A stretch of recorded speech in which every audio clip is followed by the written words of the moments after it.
Insieme, uniti per il sì. Sa da fare il matrimonio tra le grandi navi e il porto di Venezia, parola di industriali del Veneto e parola anche delle migliaia di lavoratori della marittima. Anche 24 ore fa le due posizioni opposte senza possibilità di dialogo esistenti in città sono venute allo scontro.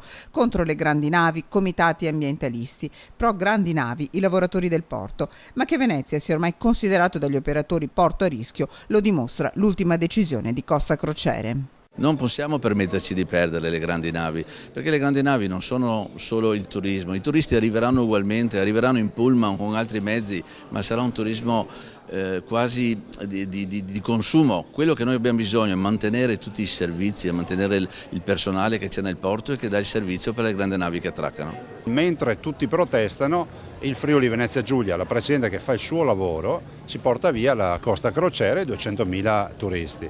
Se continuiamo così diventiamo un terreno di conquista, se questo è quello che vogliono fare gli altri, io mi chiamo fuori perché faccio le battaglie per il Veneto.